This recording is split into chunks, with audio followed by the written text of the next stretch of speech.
Great, thank you. Nice to see everybody. So we're gonna talk a little bit differently today than I think some of the other stuff that I've done. Of late, we've seen a lot of kiddos with aortic issues that have undergone surgery, and so I tried to sort of go through and look into some of the cardiac rehab programs and what we would think about when we're thinking about putting together like a cardiac rehab program for, a lot of it comes from our congenital population and the congenital kids. But, just trying to think through, and as we talk through it, a lot of what's up here will be really come from that congenital heart disease place, but we'll talk through what some of those implications have for our active two patients and when we're thinking more about aortic surgery and all that type of stuff. So yes, there's the actual run. So some disclosures, none that really apply today. As we kind of said, we'll kind of run through what some of the general goals of rehab and how we think about rehabilitation, setting goals for that type of stuff. I think it's probably one of the most important things when we think about a rehab program is like, why are we doing this? What are our outcomes? What are we hoping to accomplish with this type of stuff? And then differentiate some of the roles of cardiac versus pulmonary rehab. We'll really focus more on the cardiac side of things. And then we'll briefly touch on what a pulmonary program would look like and what some of those goals would be. And I don't know if I ended up putting that stuff in. So that's sort of our outline. This came from one of the patients, and this was from one of the families. Thank you, Angela, for reaching out. But somebody who had gone through surgery. And, I think it's important to kind of think about this. This was at, age 13. Had that sort of typical aneurysm that we often see in a number of these patients with the aortic root, the aortic arch having the aneurysm and undergoing repair, also with aortic valve replacement. Long surgery, 9 days in the ICU, followed by about 3 weeks in the hospital, and another 5 weeks recovering before getting back to school. So, I think individually you're like, oh, well, not terrible. But when you look at it as a whole, we're talking 2.5 months of recovery from this surgery. And, I think that we need to be thinking about this in a planned, in a formatted way. And what can we be doing to get kids back to their lives, back to what they're doing, back to their daily life and activities and that sort, as quickly as possible, as safe as possible. So just quickly, what are the things that we're thinking about when we think about our kids with active two? What kind of cardiac diseases? I know you guys got talks from the best of the best of the best of what's going on with this stuff. So we won't spend too much time on here. But there's a number of studies describing the congenital heart defects that we see in multisystemic smooth muscle disorder syndrome. And for the most part, most kids are coming in with PDAs, can be very large PDAs. We have those aortic pulmonary windows, coarction of the aorta, and then the thoracic aortic aneurysms. We actually do see in a fair number of our younger kids as well. So things that we're thinking about early on. As they get older into adolescence, apologize for the spelling, aortic dilatation and aneurysms, another thing that we often see in sort of that ascending aorta, that aortic arch. And then also coming into the descending thoracic aorta, often more what we see early on. And then we can see, things related to that PDA, whether it was surgically corrected or if it's persistent at this point. You can see some examples of that dilatation there.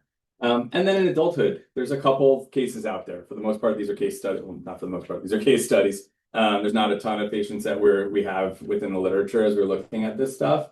But there's a number of things that we see, kind of across the board. So coronary arteries, on that top left, we also see signs within the circle of Willis, which we know well. This is one of the things that I think we followed more than anything else. We get that dilatation of the carotids and then that narrowing as we get up into the skull. But we also see abdominal aneurysms coming through, and then this interesting case of bilateral axillary artery aneurysms that you can see kind of with the arms up in the armpits there. And then just another picture of that abdominal aortic aneurysm. So to kind of move towards that rehab side, what are we thinking about when we think about just general rehab, when we're talking about these general rehab goals and how we're getting through things with kids? It's the same across the board, regardless of what the insult was, whether it's neurologic, whether it's cardiac, whether it's musculoskeletal. The goals are generally in that realm of how do we increase our independence? How do we increase our abilities? What domains are we thinking about? The classic ones are thinking about things like mobility, our activities of daily living, which really kind of encompass all of those above. Communication, speech, swallow, feeding, all of these things can fall into that, but it really depends on, where are our deficits, where was the injury, where was the insult that led to whatever we're dealing with. And then, I think Mara Yale talked a little bit from some of the slides earlier. We have developing children, right? And some of these things are happening when kids are quite young. They may have spent a lot of time in the ICU when they're very young. And so we talk about rehabilitation, but there's always a chance that they never learn that skill in the first place. And so we're rehabilitating and helping kids that have some nature of a delay or disorder learn these new skills and learn it in ideally that path that we would typically see in a developing child in that stepwise manner, but we may need to be doing some accommodations with bracing or other stuff to help them move along into those areas.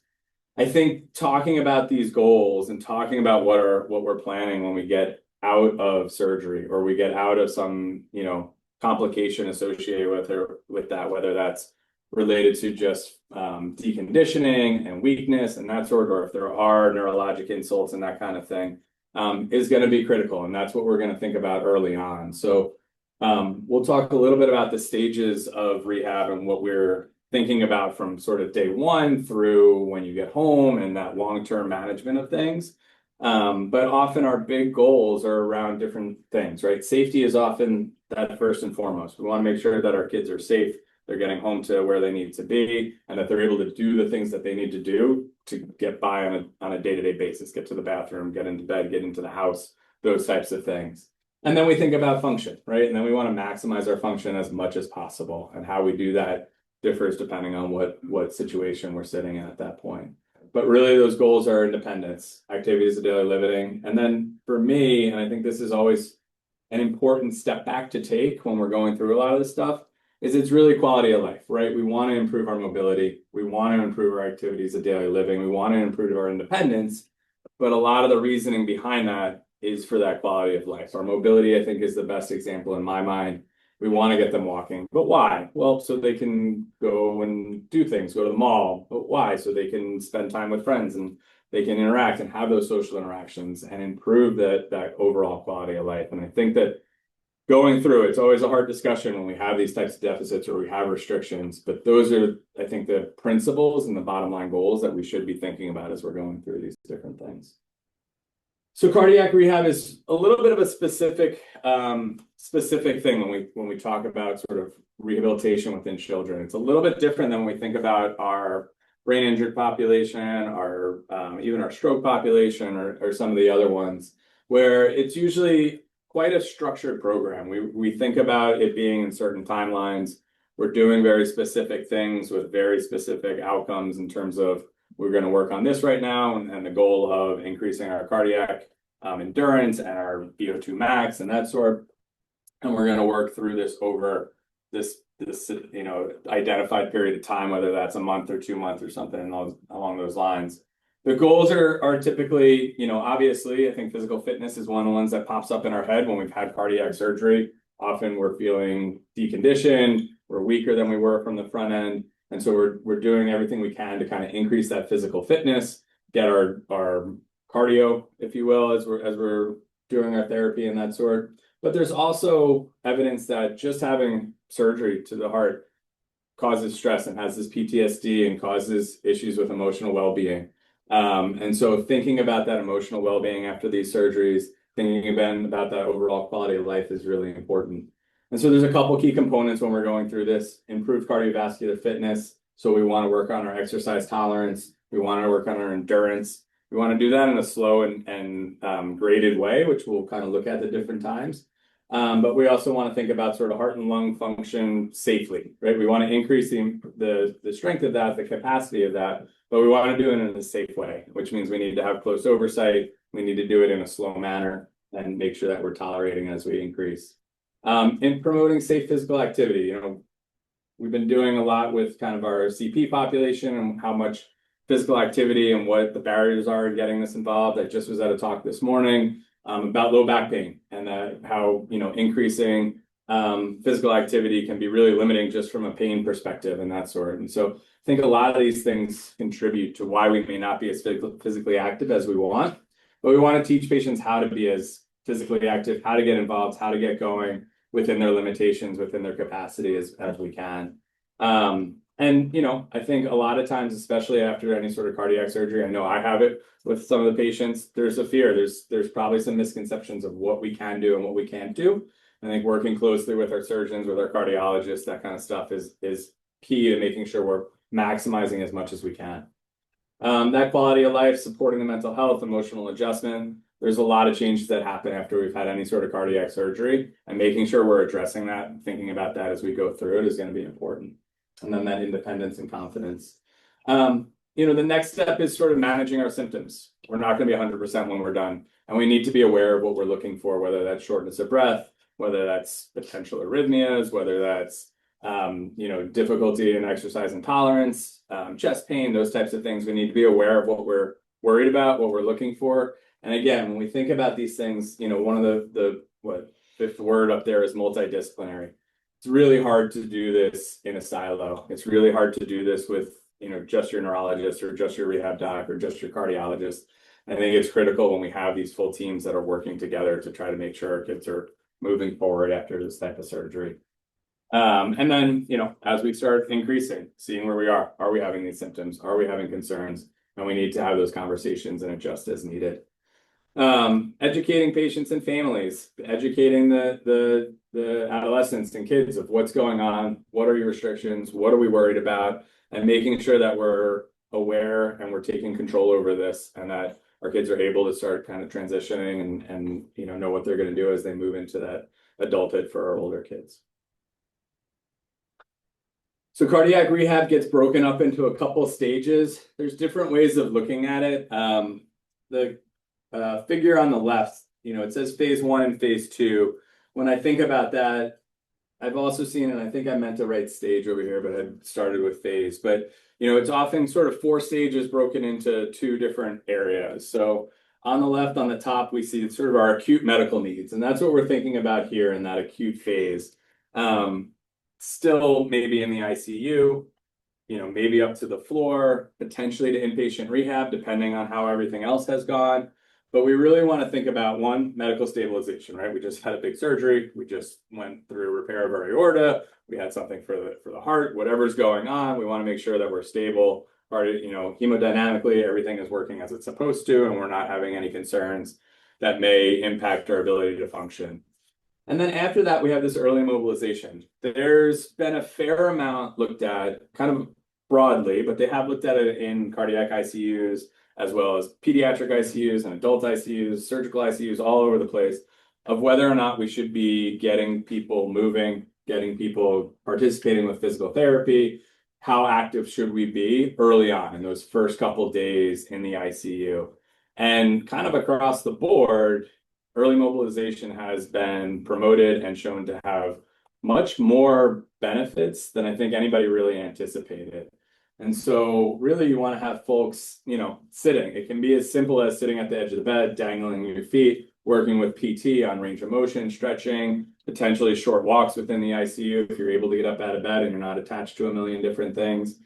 There was a study within the PICU couple of years ago now called PICU Up that looked at early mobilization in the PICU. And one of the things that was really striking for this study was they looked at these patients at 6 months out. And we were talking about really not dramatic interventions, early mobilization, things we just talked about for those first couple of days after the ICU. And one, they had shorter length of stay in the ICU and in the hospital overall, but they also showed quality of life outcome improvements at 6 months. For just that early mobilization. So these are things that we should be doing, we should be working on. Of course, there's going to be some restrictions on it, but generally, after looking at, I think that study was somewhere in the range of 279 patients. Safety-wise, the safety profile was kind of complete. There really were no negative outcomes. There were no negative side effects to doing this early mobilization. There were some folks that were pulled out of it due to kind of not being medically stable, period, but it wasn't secondary to the early mobilization stuff. Following that risk assessment, basic heart health habits, activity precautions, and sort of what are we thinking about for that patient in particular.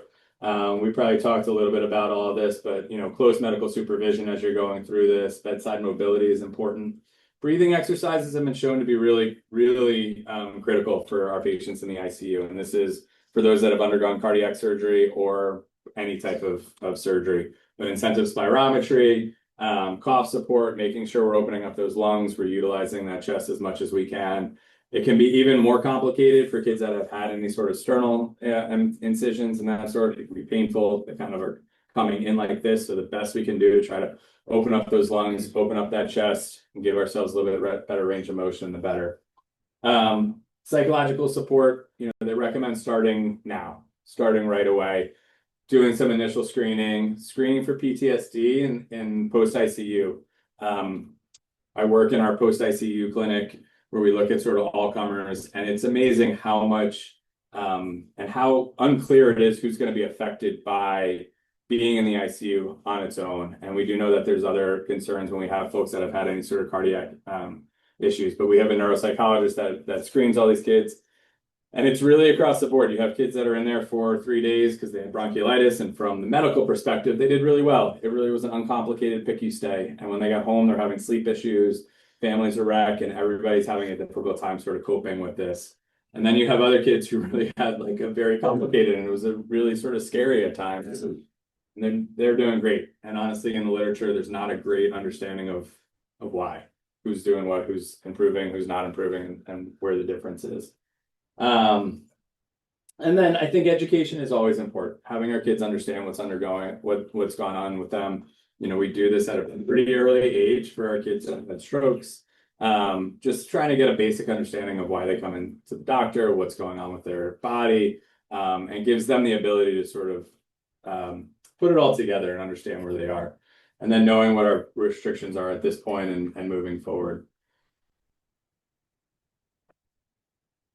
And this is where there's a little bit of difference between the picture and this. Inpatient rehab, I think, is always a question. A lot of these kids don't need it. The big question I always have when I see a patient on the inpatient unit is, are they safe to go home? And then what's their level of function? How long do we think it's going to take them to make these gains back? So if they're safe to go home and they can get to the bathroom and they can get in and out of the house and they can get to their outpatient appointments, usually that's kind of the best place for them to go. We want to get them home as soon as possible. It decreases their risk for infection and decreases a lot of that strain on the family, on the patient. So getting them home as soon as possible, I think, is usually the right answer. But there may be situations where they are having, increased difficulty with their mobility, increased difficulty. It's taking a lot of caregiver support to get out of bed, and we really just need a little bit more time to work on that stuff, where we may think about a course of inpatient rehab. Once we get to the outpatient side, then we start thinking about sort of the subacute phase.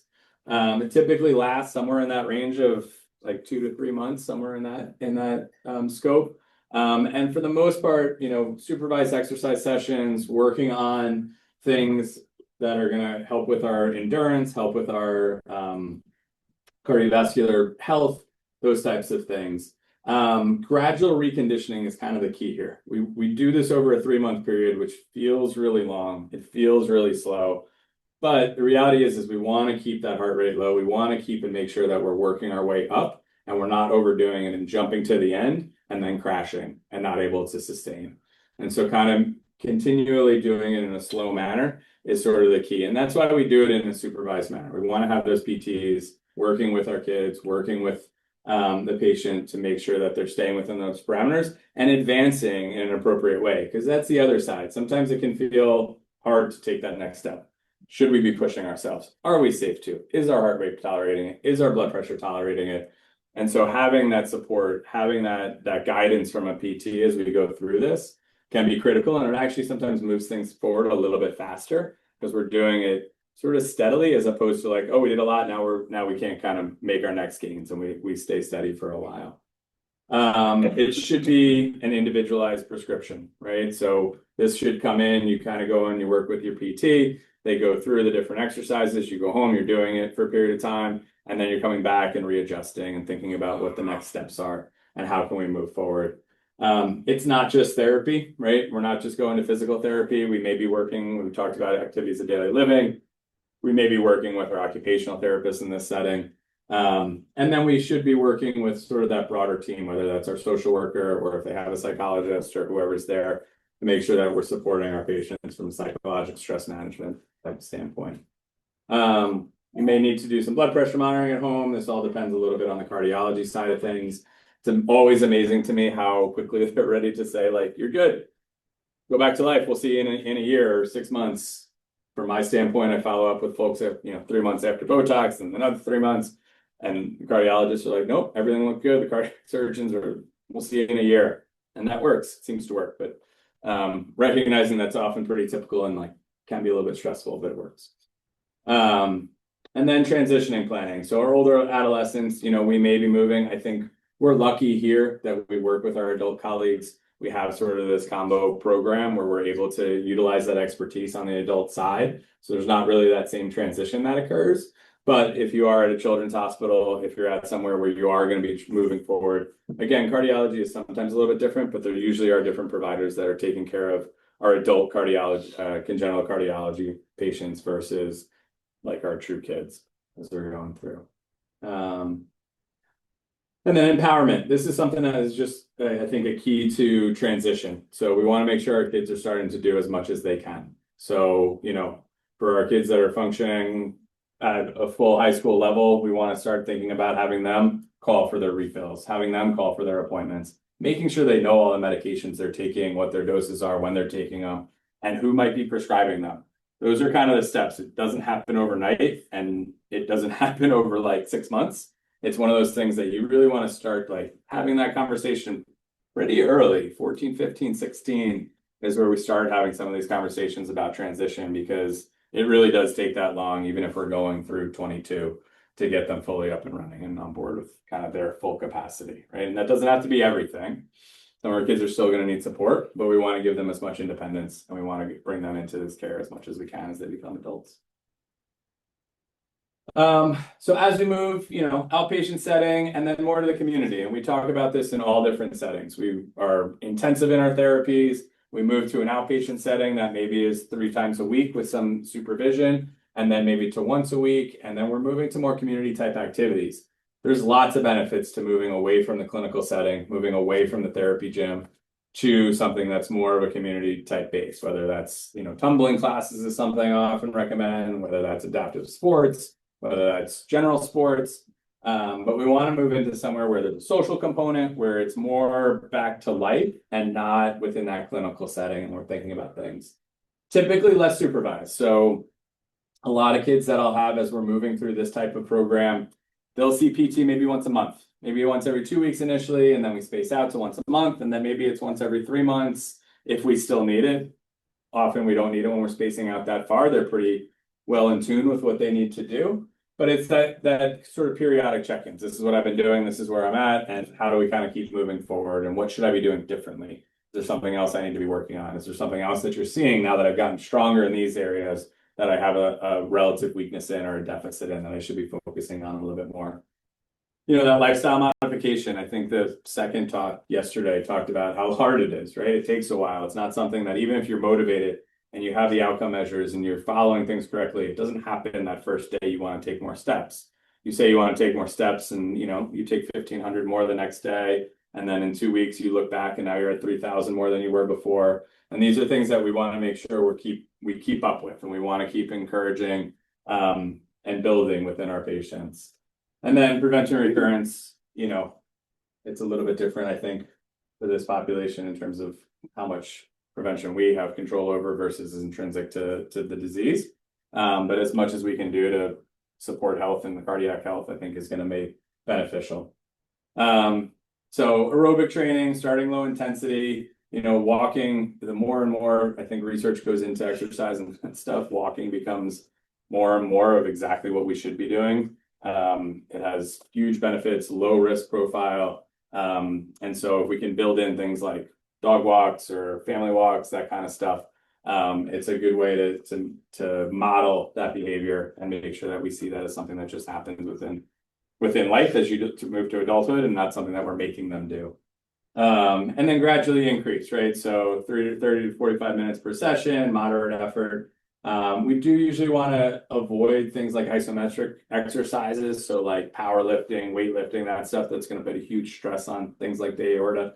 And then, highly competitive sports. So any sort of true collision sport, but even that really high level competition changes the amount of intensity that we're doing. So when we talk about like concussion, that's sort of our last step to get back. Even though we may have been doing full tilt practice and we're in the sport and we're doing all the activities to it, that high competitive aspect changes the intensity. It changes sort of our intention. And so we want to be a little bit cautious as we're going through with that. Flexibility training is something that I think is sometimes overlooked, particularly after we've had any sort of surgery to our chest. Often we get a little bit of contracture. We come in, it can affect our comfort levels. It can affect, back pain, chest pain. It can have a lot of implications. And so thinking about being intentional about working on some of that flexibility, that mobility within the shoulder, within the chest, and opening up can have a lot of good impact on patients. And then that education counseling, this is things that, is really long-term that we want to continue to monitor and work with our patients, and family involvement. So making sure that, everybody's involved, everybody's on the same page, and we know exactly what we're looking for, what kind of complications we want to worry about, what type of restrictions we have, and what type of adherence to lifestyle, medication, that kind of stuff we want to be thinking about. And then finally, our long-term maintenance sort of preventative phase, right? We've gotten through the surgery. We're in a good spot, but we were there for a reason. We still have risk factors for stuff. And so what else can we do? And that's sort of that healthy living. There's lots of different components to it, but ongoing cardiovascular fitness, maintaining our weight, blood pressure control, following up with cardiology is a key part of it. Staying engaged, essentially, right? Making sure you're making those appointments, knowing what's going on, being aware of what we're looking for. A home-based exercise program, psychosocial support, ongoing education are all very important to making sure that we're being as healthy as possible. And so what are the goals, right? We talked a whole lot about like what we're doing, how we do it, what are maybe our short-term goals. Why are we doing this part? We want to improve our cardiovascular fitness. But when we think about it as a whole, we're going to do a cardiac rehab program. What are our overall goals when we look at this as a whole? And so obviously that improved exercise capacity, but our functional status. We want to be able to do as much as we possibly can. There are certain measures that we'll use to go through this, the 6-minute walk test. Our VO2 max is hard to measure in these settings, but sort of where a lot of this data has come from, like how much oxygen can you pull out of your body when you're working as hard as you can? How much energy can you pull out of your body when you're working as hard as you can? And we want to improve that as best we can. These metabolic equivalents are things that they'll look at in testing, but we want to improve sort of how much energy we're putting into day-to-day work and exercise and all that kind of stuff. And then they have this perceived exertion, which is nice. It's sort of a self-reported, I'm working as hard as I possibly can. It's on a scale of 1 to 10. I'm not working hard at all. Kind of going through.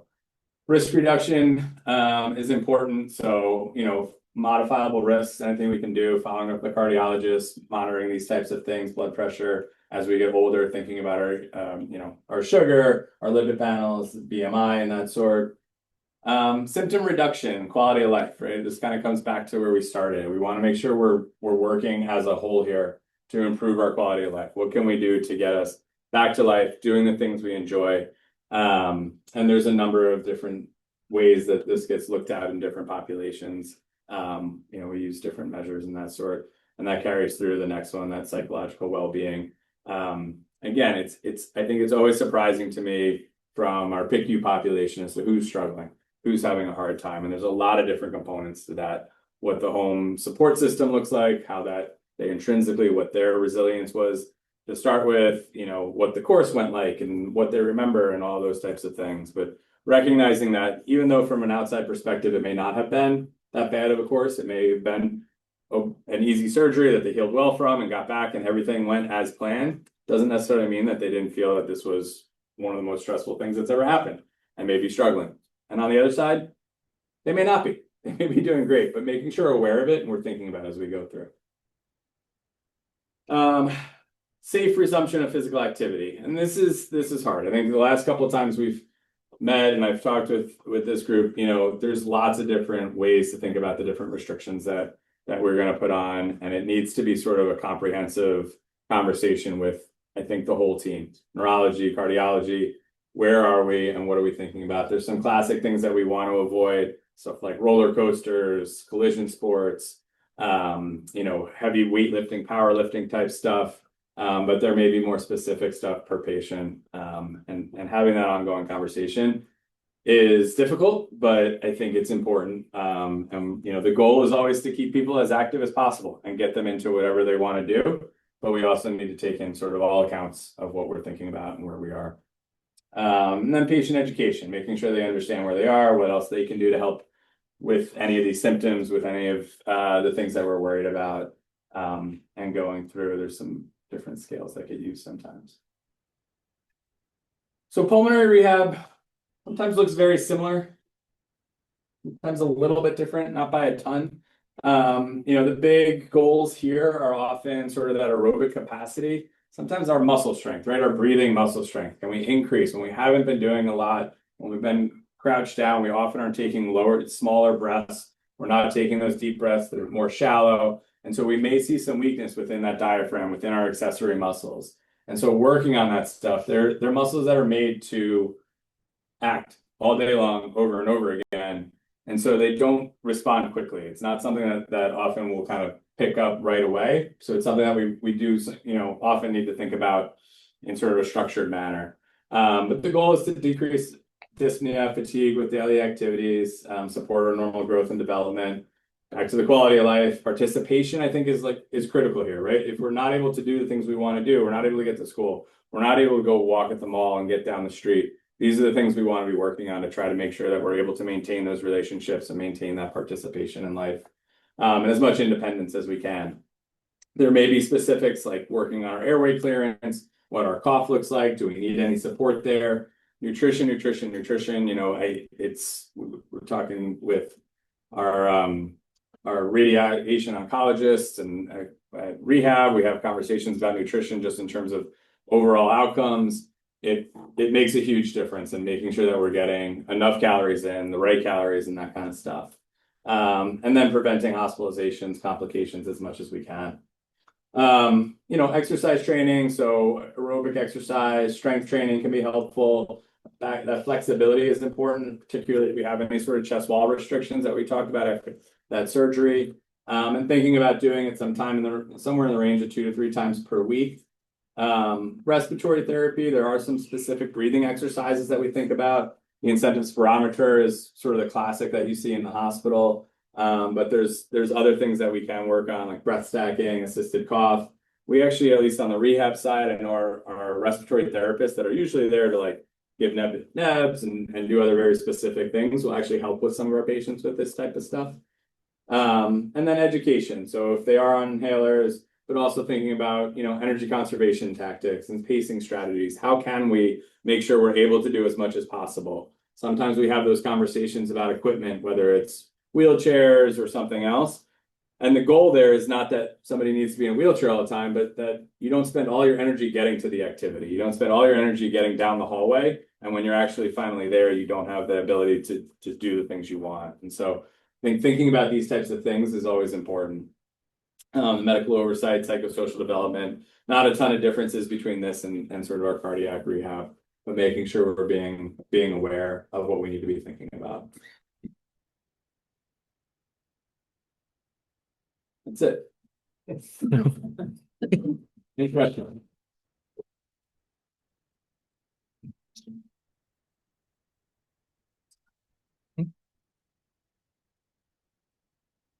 Anybody have any questions for him?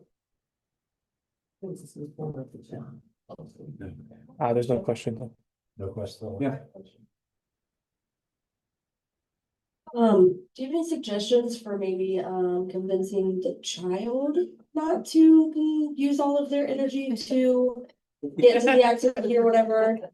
No, convincing them that maybe taking a break so that you can participate in the fun thing is a good idea instead of overdoing it and freaking out on everybody when everything's over. Yeah, it sounds very childish.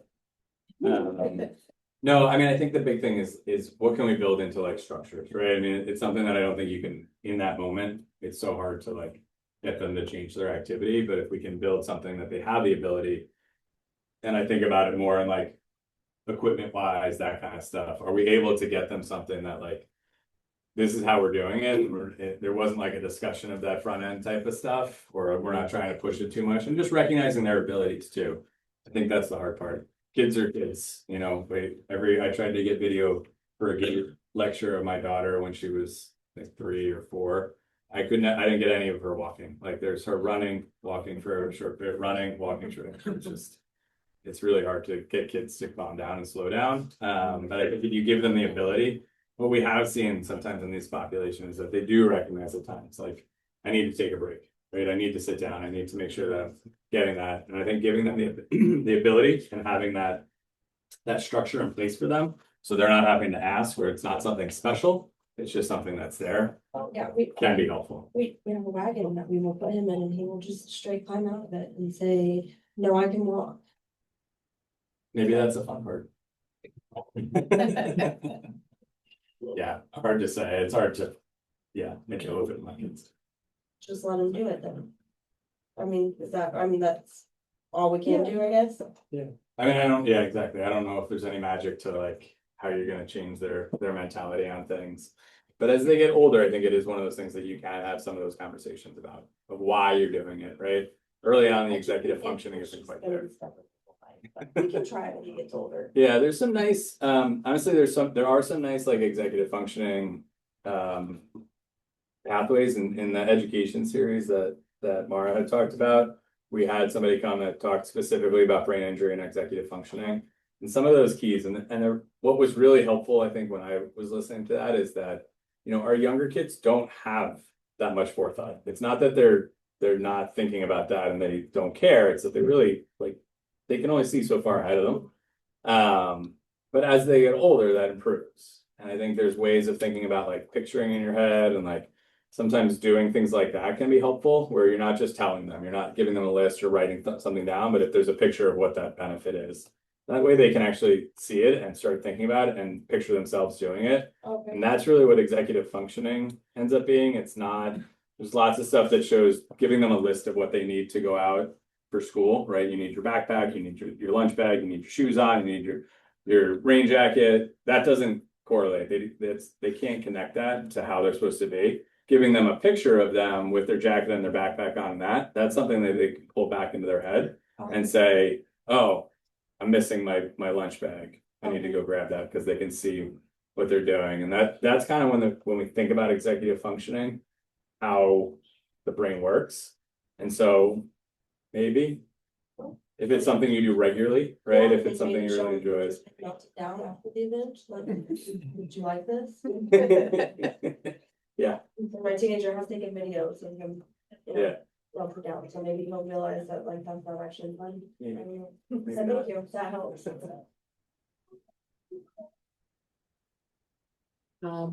Thank you, Brian, for this, and also for supporting the patients across wherever they are living with, as they grow with their different needs.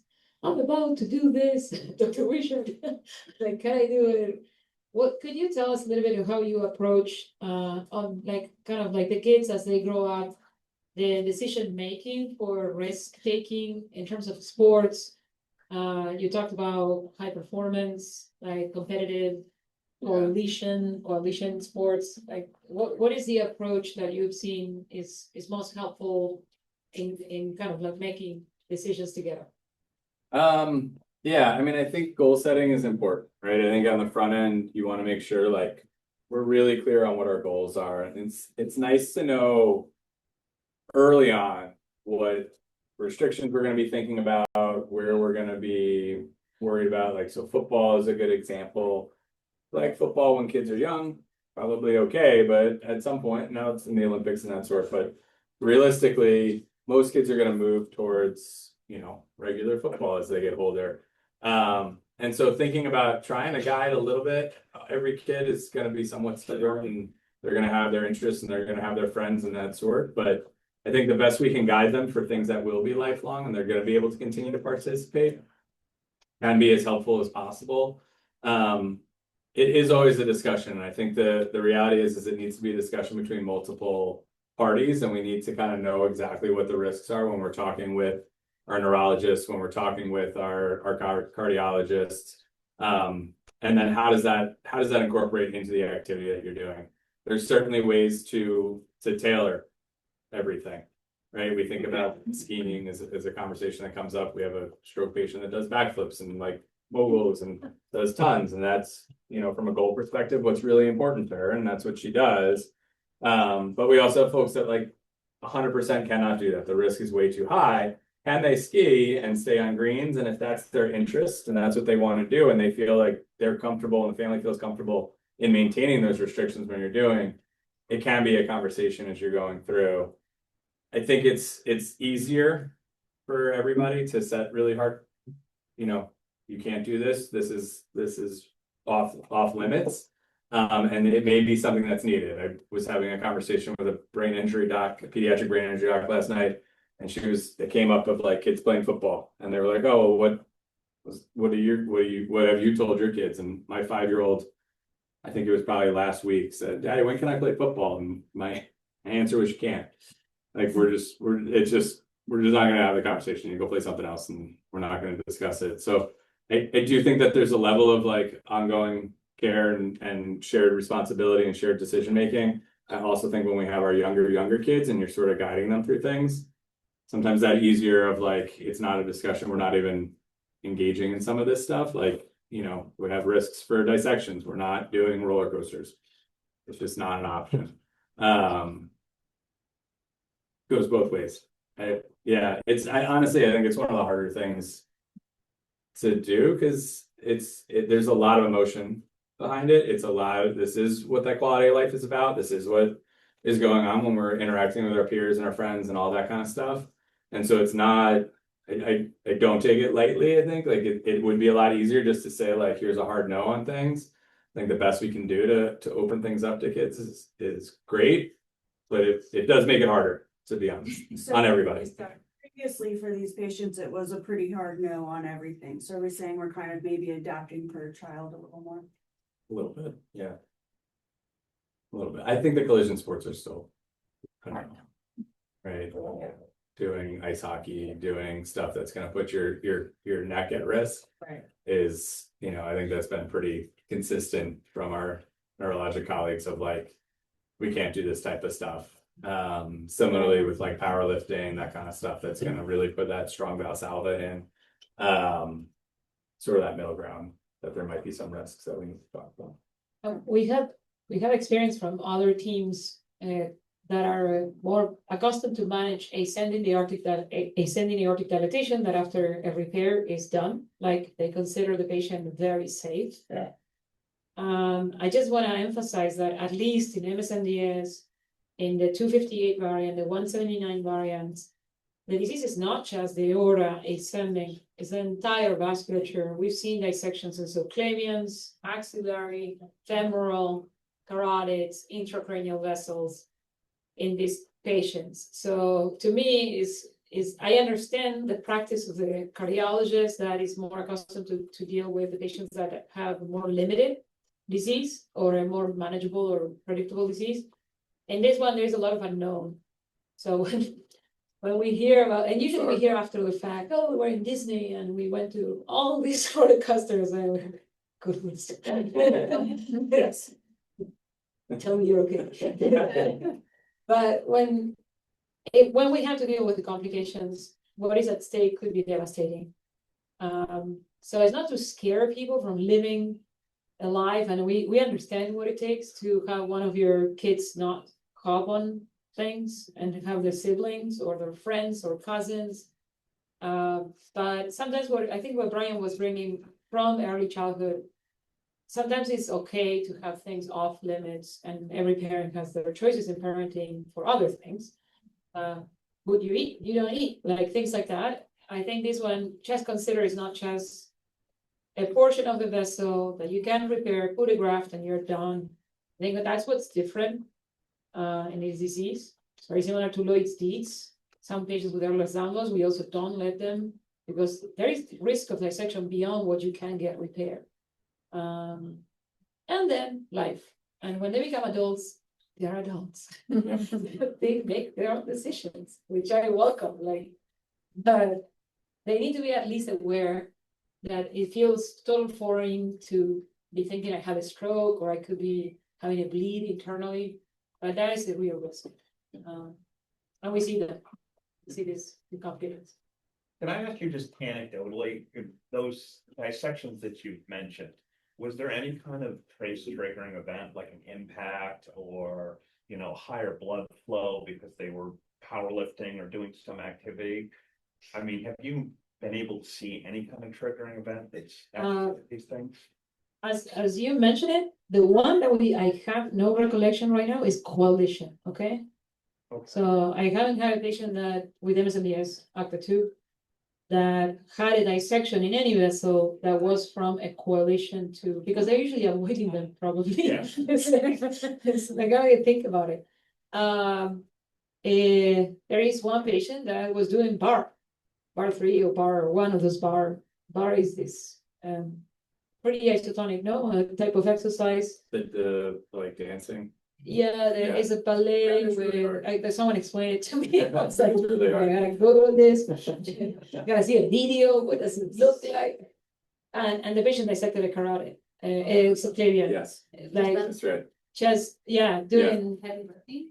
it's not heavy Not lifting, but particularly. you're in a positions of what is it? Yeah, it's like a ballet base. It's like a ballet with some yeah, Pilates, exactly. It's a mix of things.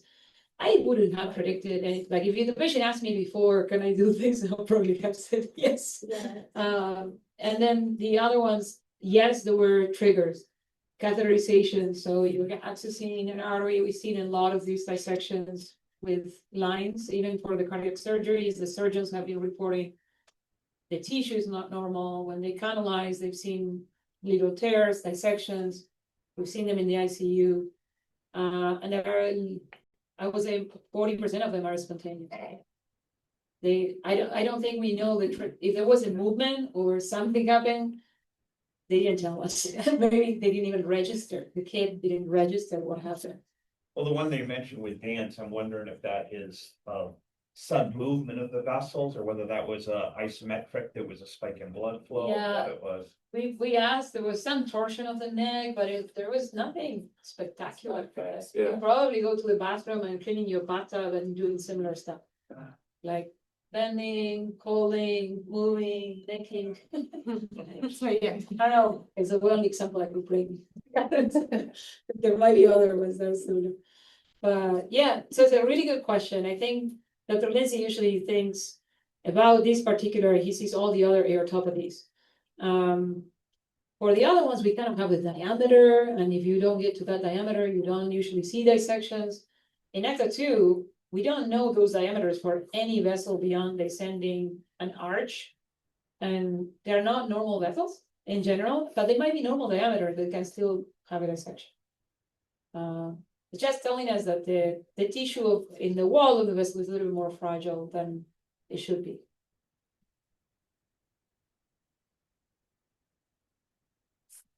Can I add one more thing on the exercise part? Yeah, as much as you want. For those patients that have very significant vasculopathy in the brain, that's narrowing of the vessels in the brain. The one thing that we emphasize to them all the time is communicate, listen to your body. Because if they are hyperventilating or going a little bit beyond their exercise tolerance, if there is a little bit of lung like incapacity, some hypoxia, the brain will start acting up with vasoconstriction, a headache, not feeling clear, getting foggy. So we ask them and tell them how to listen to their body and take a break, put the legs up, lie down, take water, do something. But don't just keep pushing through. And for the school, sometimes that means a little conversation with the coaches, because they tend to think that they're being lazy or trying to avoid a practice or something. So, and not scare them too much, but at least let them know that this kid has a condition that should be driving its own exercise performance. And I think on the other side of it, it's important too, because I do find that most of our kids do recognize when they're there, and that they can keep going, right? If they don't feel that way and they do feel good and everything is feeling normal and fine, that they can continue to participate, and we may not have to force them to do stuff. I find that especially our older ones really do have a good sense of where they are. And yeah, the more we can kind of give them that control, I think is important. I have a question. This just came to me just now when you guys were talking about that. My daughter's 16. She says when she does like dance at school, sometimes she can feel her heart beating in her throat. And I know that's really weird. And I was like, well, you probably just slow down, but is there anything to that? Or is it like, why would she be feeling like, is that her carotid arteries? Is it just her pressure maybe? Just That's a good question. heart beating in her chest. I don't know. Throat. I know it's weird. No, I mean, people will feel, right? I mean, I think it probably is not like true palpitations or anything super scary. I don't have a great answer. Yeah.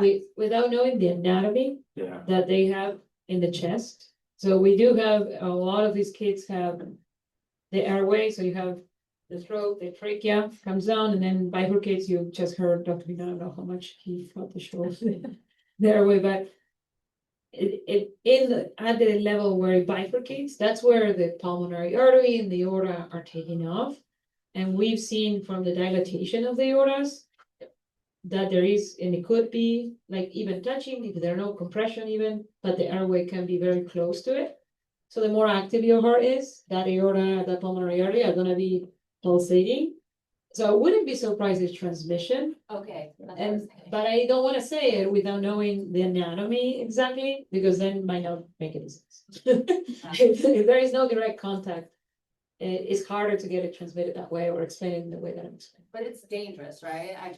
You think that like is meaning that there's something she needs to. No, Indicate not that. necessarily. No. If she doesn't feel, she feels like uncomfortable, like short of breath, or Yeah.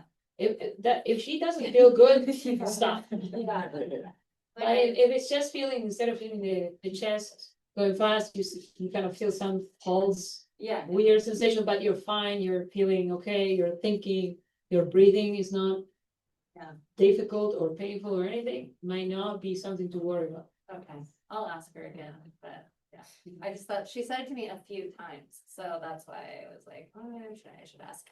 So Yeah, it might also, depending on like how rapidly your body is moving during the dance, it might also be an autonomic response, because her body isn't gonna rapidly respond to rapid changes in blood pressure if she's like bending up and down or on the floor. And so like in that situation, it's a completely normal, good thing for your heart rate to compensate for that. But yeah, I agree still, if she's uncomfortable or my patient used to kind of chest pain after walking for a while, and we finally figured out that it wasn't actually pain, it was that his blood pressure just like tanked and his heart was trying to compensate for it and he needed to sit down.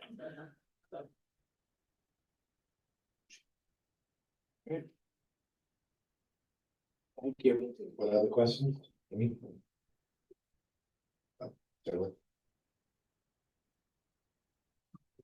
Hi, sorry, you said that not everyone needs cardiac rehab after cardiac surgery. Like, what indicates it? My daughter had a big surgery a year ago, but she never had any cardiac rehab and she struggled. Yeah, she probably needed it. Yeah, no, I mean, I think some of it's related to your exercise capacity. Usually what we'll think about is having like a PT eval shortly after to see where we should. There's formal testing that you can look at in terms of like VO2 max and that sort, but I think it really depends on your function, right? If you're having trouble doing what you were doing before and you're not at your baseline, then there's probably a role for some level of it, whether it's a full program, whether there's inpatient level, that sort. Most kids don't necessarily need that like inpatient level of care where they're going to a specific rehab hospital or anything. But I think it's related to where your baseline was, right? If you were functioning at this level and now you're at 80%, then we should be working with you to make sure we get you back up to 100%, not just assuming. I think the big point here is, and what we've seen on the congenital heart disease side, is that we shouldn't just be assuming that time's going to take care of it and you're going to get back to 100% because you're going to. But we should be thoughtful about it, a little bit directed, and make sure that we're getting you there in a safe and sort of meaningful manner, which usually gets kids back faster too. So yeah, I think about the baseline, and that's often the biggest conversation I'm having with a lot of folks. And there's, you know, for kids that have other issues and other things going on, sometimes that level of baseline is a hard question. But I think you guys are the ones to answer that, right? Family, parents, the kids are usually the best at saying like, no, like this is not what they were doing beforehand. Yes, it seems like they're doing pretty well, but they're off a little bit. And so thinking about it after that, I think is what I would do. Does that make sense? Good question. Anybody else? Keeping up Everybody here. online? Yeah. Hi, Brian. Thank you for coming today. And just a quick question, because some of our kids with MSMDS, they normally complain as they walk. For example, in the case of my daughters, they can be walking after 7 minutes and telling you like my leg hurts. And there are some times that you don't know how to difference if it's laziness or if it's just actually pain, because there are some other times that she's just running about and you say, come on, you've been complaining of pain just for walking 5 minutes, Yeah. you know.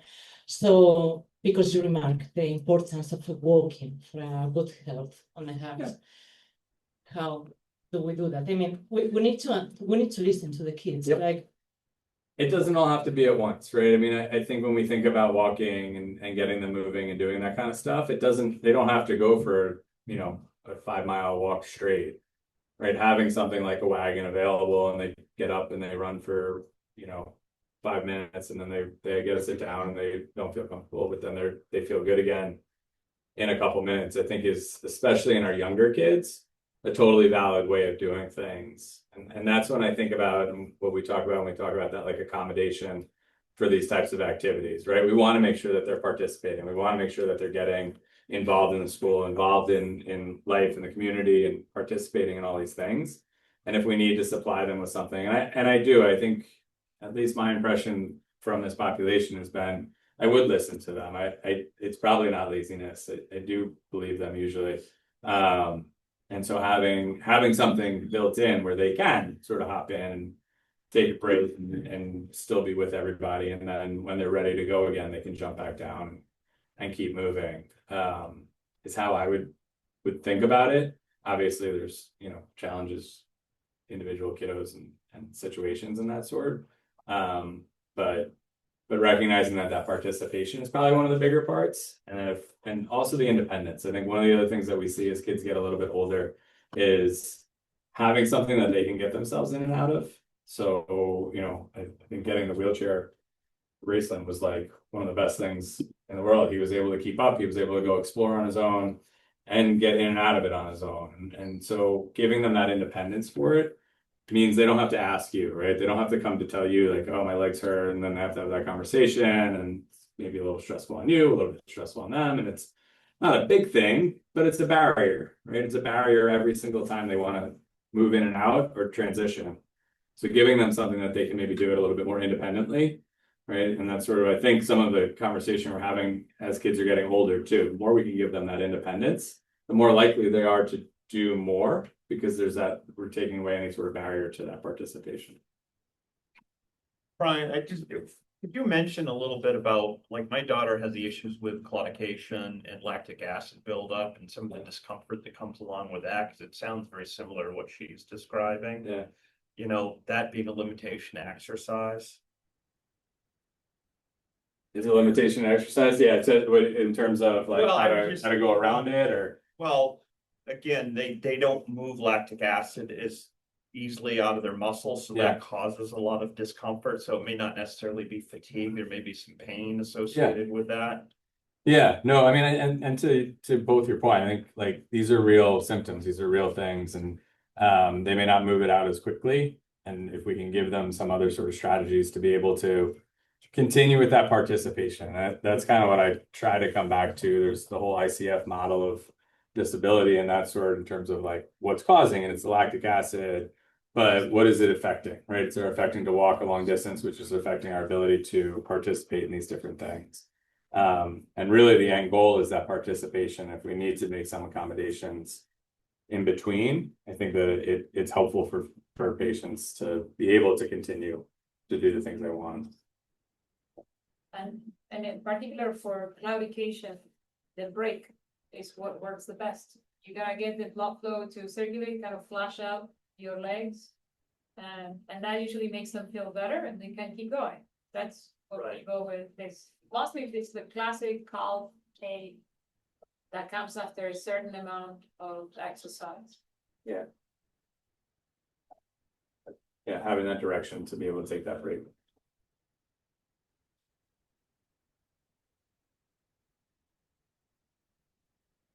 Anybody else?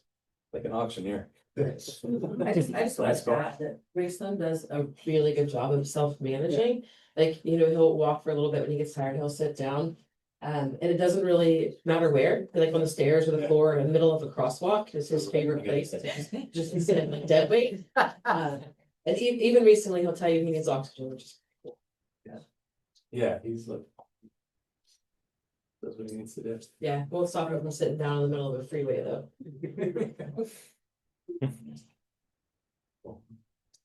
Thank you very much. Thanks, everybody.